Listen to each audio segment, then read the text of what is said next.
اور یہاں پہ ایک اہم خبر آپ کو دیں گے کہ ظفر حجازی کی ضمانت کو مسترد کر دیا گیا ہے۔ آپ کو اب تک کی یہ بریکنگ نیوز دے رہے ہیں ایس سی سی پی کے چیئرمین، جن کی ضمانت کو مسترد کر دیا گیا ہے۔ ان کی جانب سے ضمانت کی درخواست دائر کی گئی تھی، لیکن اب تک کی یہ بریکنگ نیوز سامنے آ رہی ہے۔ ایس سی سی پی کے چیئرمین ظفر حجازی جن کی ضمانت کو مسترد کر دیا گیا ہے۔ ایس سی سی پی کے چیئرمین ظفر حجازی کی ضمانت مسترد ہوئی ہے اور ان پر ریکارڈ کے حوالے سے رد و بدل کے الزامات تھے، جس پر ان کی جانب سے درخواست دائر کر دی گئی تھی، لیکن اب سپریم کورٹ کی جانب سے یہ فیصلہ سامنے آیا ہے اور آپ کو بتاتے چلیں کہ سپریم کورٹ کی ہدایت پر ان کے خلاف یہ مقدمہ درج کیا گیا تھا۔ اب اطلاعات آ رہی ہیں کہ ظفر حجازی کی ضمانت کو مسترد کر دیا گیا ہے۔ اب آپ کو یہ بڑی خبر بھی دیتے چلیں کہ ظفر حجازی کو گرفتار کر لیا گیا ہے۔ اب تک کی بریکنگ نیوز آپ کو دے رہے ہیں، ایس سی سی پی کے چیئرمین کو گرفتار کیا گیا ہے۔ اسی بارے میں بات کرتے ہیں اپنے نمائندے ریحان دشتی سے۔ کیا بتائیں گے ریحان اس بارے میں؟ بالکل، ظفر حجازی نے قبل از گرفتاری کی وارنٹ آج آخری دن 21 تاریخ کو آج پیش ہوئے، تو اس کو ایکسٹینڈ نہیں کیا گیا، توثیق نہیں کی گئی۔ ظفر حجازی کی قبل از گرفتاری وارنٹ ریجیکٹ کر دیا گیا اور ایف آئی اے نے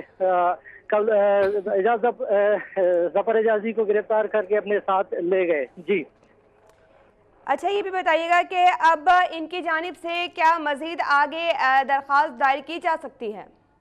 جی بالکل، اس کے بعد درخواست دائر کریں گے، لیکن ابھی درخواست ریجیکٹ ہو گئی۔ 2 مرتبہ اس کو ریلیکسیشن مل گیا تھا ظفر حجازی کو، لیکن آج عدالت نے کہا کہ آپ کو اور مزید ریلیکسیشن نہیں دیں گے، تو اس کی درخواست ریجیکٹ کر دی گئی۔ تو ریجیکٹ کرنے کے بعد جو ہی عدالت سے باہر نکلے تو ایف آئی اے کی ٹیم پہلے سے عدالت کے باہر موجود تھی، تو اس نے ظفر حجازی کو گرفتار کر کے ایف آئی اے کی ہیڈ کوارٹر کی جانب لے چلے۔ جی ریحان، یہ بھی بتائیے گا کہ ان پہ کیا الزامات تھے، کیا کیس تھا، اس حوالے سے تمام تر تفصیلات دیجیے گا۔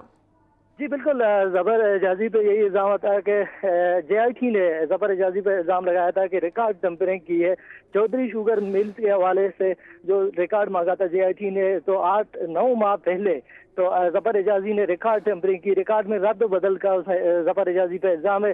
اس کے بعد سپریم کورٹ نے آرڈر دیا تھا کہ ظفر حجازی کے خلاف ایف آئی اے میں ایف آئی آر درج کرے۔ ایف آئی آر درج کرنے کے بعد ظفر حجازی نے پہلے اسلام آباد ہائی کورٹ میں رجوع کیا تھا، تو 7 دن کے لیے راہداری ضمانت ملی۔ اس کے بعد ظفر حجازی نے ایف آئی اے کی عدالت سے رجوع کی 5 دن کے لیے۔ ظفر حجازی کو 17 جولائی کو 21 جولائی تک قبل از گرفتاری کی ریلیکسیشن ملی تھی۔ تو اس کے بعد آج ظفر حجازی کو پیش ہوئے، تو آج آخری ڈیٹ تھا، تو عدالت نے مزید قبل از گرفتاری کے لیے توسیع کرنے کی معذرت کر لی، تو اس کی اپلیکیشن ریجیکٹ کر لی۔ اس کے بعد ایف آئی اے کی ٹیم بھی بالکل پہلے سے موجود تھا، تو ایف آئی اے ٹیم نے ظفر حجازی کو گرفتار کر کے اپنے ساتھ لے گئے۔ جی ٹھیک ہے، ہمارے ساتھ موجود رہیے گا ہمارے نمائندے ریحان دشتی، جو کہ ہمیں صورتحال سے آگاہ کر رہے ہیں۔ اسپیشل جج سینٹرل نے چیئرمین نے ایس سی سی پی کی ضمانت منسوخ کر دی ہے اور ان کی گرفتاری عمل میں لائی گئی ہے۔ آپ کو بتاتے چلیں کہ ریکارڈ ٹیمپرنگ کا ان پر الزام تھا اور سپریم کورٹ کی جانب سے آرڈرز دیے گئے تھے ان کے خلاف ایف آئی آر درج کی جائے۔ اس کے ساتھ ساتھ 5 دن کے لیے ان کی ضمانت قبل از گرفتاری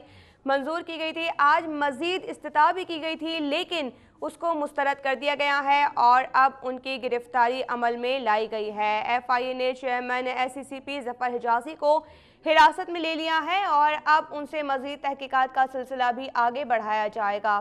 آپ کو اب تک کی بریکنگ نیوز دکھا رہے ہیں اور آپ اسکرین پر یہ مناظر بھی ملاحظہ کر سکتے ہیں۔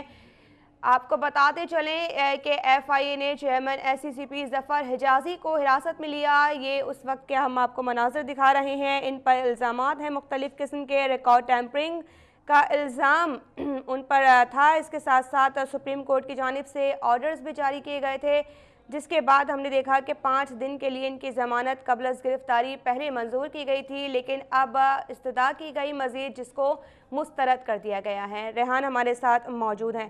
ریحان، بتائیے گا کہ اب ان کی جانب سے آگے درخواست دائر کی جا سکتی ہے؟ بالکل، آگے اپیل کر سکتے ہیں، لیکن ابھی یہ ریجیکٹ ہو گیا۔ اس کے بعد ایف آئی اے کی جانب سے ایف آئی آر درج ہے، تو اب ان کے کیس چلے گا اور ٹرائل ہوگی۔ اس کے بعد